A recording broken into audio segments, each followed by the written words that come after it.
আপনি আমার চেয়ে অনেক স্মার্ট। আপনি যদি এখন শাক দিয়ে মাছ ঢাকতে চান তাহলে আমি এটা করতে পারবো না। আমি বলতেছি যে আপনি মাহফুজের বা আসিফের কোন কাজের আপনি সমালোচনা করছেন? আপনি বলতেছেন যে যথেষ্ট পরিমাণে যে যারা হাসিনার আমলে সম্মতি উৎপাদন করছে তাদের বিরুদ্ধে যে ব্যবস্থা নেওয়া হয় নাই, সেইটা হলো মাহফুজের ব্যর্থতা বা আসিফের ব্যর্থতা। না দেখেন আপনি, না অবশ্যই ব্যর্থতা। কেন? মানে এখনো পর্যন্ত ওটা তো ওনার কাজ, এটার জন্য আবার আসিফকে দায়ী করা যাচ্ছে না। আসিফের কাজ হচ্ছে এলজিআরডি উনি দেখেন, উনি স্পোর্টস মিনিস্ট্রি দেখেন, আসিফ মাহমুদ এই দুইটা মন্ত্রণালয় দেখেন। এখন এই দুইটা মন্ত্রণালয়ের আপনি বলেন না যে কোন কোন বিষয়গুলা আপনি বলেন। আমি ইশাকের কথা বললাম, মেয়র ইশাকের ক্ষেত্রে আসিফের অবস্থান এবং সেই আসিফ জনাব আসিফ নজরুল দেখেন আসিফকে আমরা কি দেখেন আমি একজন প্রশাসক আসিফকে কোনোভাবে উত্তর ঢাকায় প্রশাসক নিয়োগের ক্ষেত্রে আসিফের গাজোয়ারি অবস্থান আপনারা কোনোদিন প্রতিবাদ করেন না। এটা অন্য কোনো উপদেষ্টা হলে, অন্য কোনো সরকার হলে কি জোয়ারি অবস্থান, গাজোয়ারি অবস্থান, গায়ের জোরে নেওয়া মানে হ্যাঁ গায়ের জোরে কি করছে, মানে কি করছে? উত্তর ঢাকায় প্রশাসক নিয়োগ দিচ্ছে, দক্ষিণ ঢাকায় ইশাককে নিয়াতে দেন নাই, শপথ নিতে দেন নাই। আমি না শপথ নিতে দেন, এটা একটা সাবজুডিস ম্যাটার ছিল, কোনো সাবজুডিস ম্যাটার ছিল না, হাইকোর্ট থেকে সেটা সেটেল ম্যাটার ছিল। উনি বলছেন যে উনি আইন উপদেষ্টার জন্য ওয়েট করতেছেন, যদিও খুব ভালোভাবে জানতেন যে আইন উপদেষ্টা আছেন হচ্ছে এখন সাউথ আফ্রিকা, এবং আইন উপদেষ্টা আসার পরে বলছেন যে সময় পার হয়ে গেছে। এখন দেখেন না সময় পার হয়ে গেছে, এখন যে সেক্ষেত্রে যে মন্ত্রণালয়ের দায়িত্বে ছিলেন এই মন্ত্রণালয়ের এটার বিষয় বা এটা হচ্ছে হাইকোর্টের বিষয়, তো হাইকোর্টের বিষয় হাইকোর্টের ম্যাটারটা সেটেল ছিল। এখন আসিফ মহোদয় তার অনুযায়ী আপনার এলজিআরডি তে উনি যেই ডিসিশন নেওয়া প্রয়োজন উনি এই ডিসিশন নিয়েছে।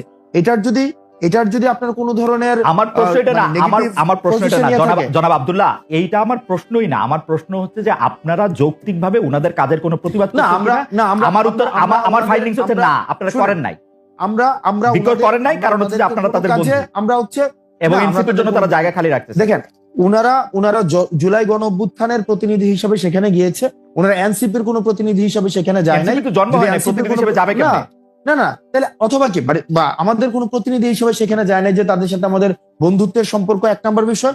2 নম্বর বিষয় যেভাবে বলা হচ্ছে যে তাদের জন্য জায়গা খালি করে রাখা হইতেছে, এটা কমপ্লিটলি একটা ভুল ধারণা। ঠিক আছে, আমরা আমাদের সংগঠন আমাদের নিজেদের মতো করে আগাচ্ছি, এবং এটা হচ্ছে আমরা আমাদের নিজেদের মতো করে যখন হচ্ছে আমাদের কিছুদিন আগে হচ্ছে আমাদের গঠনতন্ত্র আমরা জমা দিয়েছি, কিছুদিন আগে হচ্ছে আমাদের রেজিস্ট্রেশনের বিষয় জমা দিয়েছি, আবার আমরা যখন হচ্ছে কাউন্সিল করে সেক্ষেত্রে আমাদের পূর্ণাঙ্গ হচ্ছে আমরা কমিটি দিব। সেই ক্ষেত্রে এটা কে আসছে কে গেছে কে আসবে না, কাউন্সিলটা কি আপনাদের অতি শীঘ্রই করার কোনো ইচ্ছা আছে না? কাউন্সিলটা আপনারা পরে করবেন, এটার ব্যাপারে কি সিদ্ধান্ত আছে? কাউন্সিল আপনারা কবে করবেন? মানে আমরা ইতিমধ্যে হচ্ছে রেজিস্ট্রেশনের বিষয়টা নিয়ে আমরা এতদিন কাজ করেছিলাম, আপনি জানেন জাস্ট 2 দিন আগে আমরা রেজিস্ট্রেশনের বিষয়টা সম্পন্ন করেছি।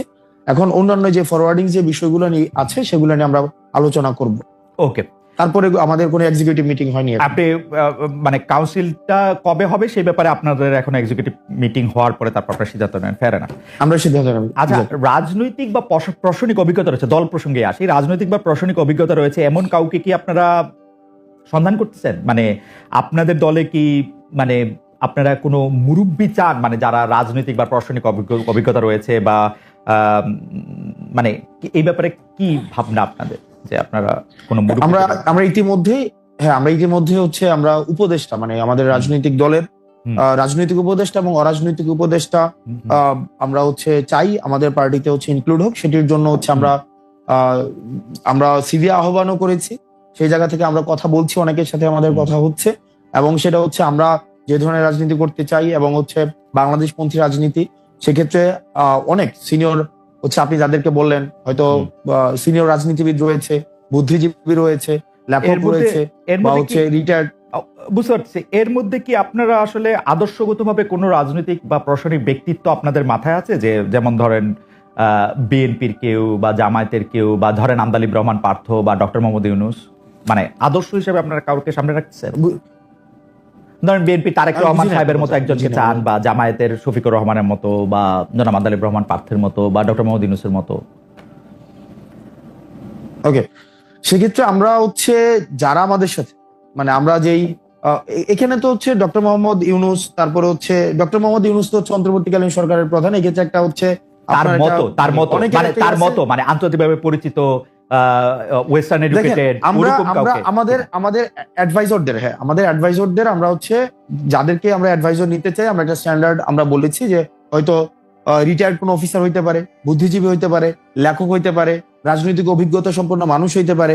এখন এটাকে ইন্ডিভিজুয়াল আমরা কোনো ক্যারেক্টারাইজেশন করতে যাচ্ছি না, একদম যে এমসিকিউ কোশ্চেনের মতো যে ডক্টর মোহাম্মদ শফিকের মতো হইতে হবে, অথবা হচ্ছে তার ইন্ডিভিজুয়ালি কোনো ইন্ডিভিজুয়াল কোনো না, ইন্ডিভিজুয়ালি। আচ্ছা, আমি একটু মানে একটু বোঝার জন্য আমি একটু বলতে চেষ্টা করতেছি, আপনারা এই যে রাজনৈতিক বা মানে আপনারা যে উপদেষ্টা চাইতেছেন তাদের কি আসলে আপনাদের মনের মধ্যে তো নিশ্চয়ই একটা ক্রাইটেরিয়ন আছে যে আপনারা কিভাবে কিরকম একজন মানুষ চান? সেই তিনি কি একজন রিটায়ার্ড আমলা, তিনি কি একজন রিটায়ার্ড সামরিক অফিসার, তিনি কি একজন বিদেশে থাকেন কিন্তু রাজনীতিতে বড় ভূমিকা রাখেন, কলাম লেখেন, এরকম একজন ওয়েস্টার্ন এডুকেটেড আন্তর্জাতিক বিশ্বের ডার্লিং ডক্টর মোহাম্মদ ইউনূসের মতো ওরকম কেউ? কাকে চায়, কাকে চিন্তা করতেছেন আপনারা? আমি নামটা বলছি হচ্ছে ব্যক্তি। আমরা সব ধরনের, আপনি যতগুলো হচ্ছে ক্রাইটেরিয়া বললেন, সব ধরনের মানুষগুলোকেই আমরা উপদেষ্টা হিসেবে চাই। উপদেষ্টা হিসেবে চান তাদের সব ধরনের একটা রাজনৈতিক দলে, একটা রাজনৈতিক দলের লোকদের যে বিভিন্ন ধরনের রাজনৈতিক দলের অনেক কাজ থাকে, পলিসি মেকিং এর কাজ থাকে, পলিসি এক্সিকিউশনের কাজ থাকে। এখানে একটা রাজনৈতিক দলের অনেক ধরনের কাজ আছে। উপদেষ্টাদের আপনাদের দলের হায়ারার্কিতে এই উপদেষ্টাদের অবস্থান কিরকম হবে, আপনার উপরে না আপনার নিচে? আমরা একটা অ্যাডভাইজরি প্যানেল করব। যেমন দেখেন আমরা বলছি, দেখেন, অ্যাডভাইজর প্যানেল থাকবে আমাদের, একটা পলিটিক্যাল কাউন্সিল থাকবে। পলিটিক্যাল কাউন্সিলটা সবার উপরে থাকবে। এই পলিটিক্যাল কাউন্সিলের আন্ডারে থাকবে আমাদের প্রেসিডেন্ট সেক্রেটারি, এবং প্রেসিডেন্ট সেক্রেটারি হচ্ছে আমাদের একটা হচ্ছে এক্সিকিউটিভ বডির মধ্য দিয়ে তারপর হচ্ছে কার্যক্রম পরিচালনা করবেন। যেহেতু আপনি এই জুলাই আন্দোলন থেকে শুরু করে মানে 1 বছর আগে যে আন্দোলনটা একটা পরিণতি পেয়েছে সেটা থেকে শুরু করে সরকারে থাকার কারণে আপনি অনেক বিষয়ে কালের সাক্ষী, সেজন্য আপনাকে একটু শুরু থেকেই একটু শুরু করতে চাই। জনাব আসিফ মোহাম্মদ সজীব ভাই, আপনি কি করে উপদেষ্টা হলেন? মানে আমি প্রশ্নটা এরকম করে করি, আপনার নাম উপদেষ্টা হিসাবে কে প্রস্তাব করলো বা কিভাবে আপনি উপদেষ্টা পরিষদে গেলেন? 5 আগস্টের পর যখন সরকার গঠন প্রক্রিয়া চলছিল, 5 থেকে 8 আগস্ট এই সময়টাতে, 5 আগস্টে আমরা সবাই একটা জায়গায় তো একমত ছিলাম যে প্রধান উপদেষ্টা হবেন ডক্টর মোহাম্মদ ইউনূস, কিন্তু বাকিদের বিষয়টা ঠিক ছিল না। তবে আমাদের কিংবা তখনকার যারা সমন্বয়ক সবার একটা এক্সপেরিয়েন্স হচ্ছে, দেখা গেছে আমাদের 69-এর গণ অভ্যুত্থানে ছাত্রদের অবদান আছে, 90-এর গণ অভ্যুত্থানে ছাত্রদের গুরুত্বপূর্ণ অবদান আছে, তারা জীবন দিয়েছে। কিন্তু পরবর্তীতে দেশ গঠন প্রক্রিয়ায় বা সেটাতে ছাত্রদের অংশীদারিত্ব না থাকার কারণে দেখা গেছে যে ছাত্রদের ভাগ্যের আসলে কোনো পরিবর্তন হয় নাই।